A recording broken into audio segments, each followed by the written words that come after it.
আসসালামু আলাইকুম প্রিয় শিক্ষার্থীরা, আশা করি তোমরা সবাই ভালো আছো। তো এই গরমের মধ্যে তোমরা অবশ্যই সবার আগে বলে নিলে অবশ্যই বেশি বেশি তরল খাবার নর্মাল পানি পান করবা।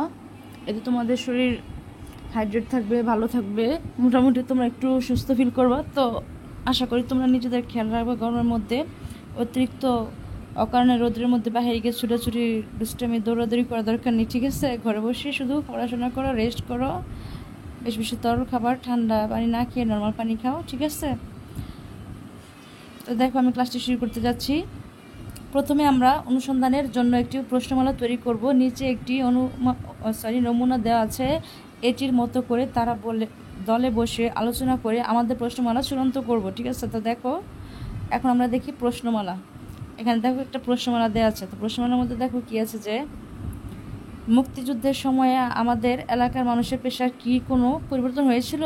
হলে কেন?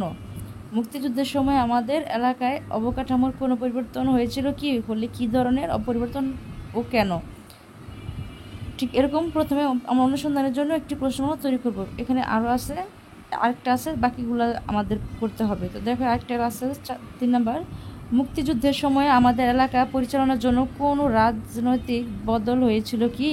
হলে এ পরিবর্তন মানুষের উপর কেমন প্রভাব ফেলেছিল? তো দেখো, বাকি 4, 5, 6 এরকম আমরা আরও একটা প্রশ্ন এখন তৈরি করবো। তো চলো আমরা উত্তরপত্রে চলে যাই। তো দেখো, আমরা উত্তরপত্রে চলে এসেছি। আর তোমরা এখনও যারা চ্যানেলটি সাবস্ক্রাইব করোনি অবশ্যই জলদি চ্যানেলটি সাবস্ক্রাইব করে ফেলো। আর যারা সাবস্ক্রাইব করেছো তাদেরকে অসংখ্য ধন্যবাদ। তো দেখো, মুক্তিযুদ্ধ চলাকালীন সময় আপনার পরিবারের খাদ্য চাহিদা কি ঠিকমতো মেটাতে পেরেছিলেন? মুক্তিযুদ্ধের সময় আমাদের এলাকার শিক্ষাক্ষেত্রে কোনো পরিবর্তন এসেছিল কি?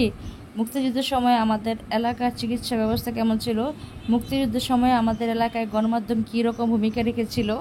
মুক্তিযুদ্ধের সময় আমাদের এলাকার কোনো পরিবার কি ঘরবাড়ি ছেড়ে চলে গিয়েছিল? তাহলে মুক্তিযুদ্ধের সময় আমাদের এলাকার কোনো পরিবার কি ঘরবাড়ি ছেড়ে চলে গিয়েছিল কিনা, এই প্রশ্নগুলো আমরা তৈরি করে ফেলেছি, ঠিক আছে? এখানে কিন্তু কাজই ছিল আমাদের প্রশ্ন তৈরি করা, ঠিক আছে? তো আমরা আমাদের এই কাজটি কমপ্লিট করে ফেললাম। এখন আমরা নেক্সট কাজটি করব, সেটা হচ্ছে দেখো আরেকটি অধ্যায়, সেটা হচ্ছে সুরক্ষিত রাখি প্রকৃতি ও মানুষের বন্ধন।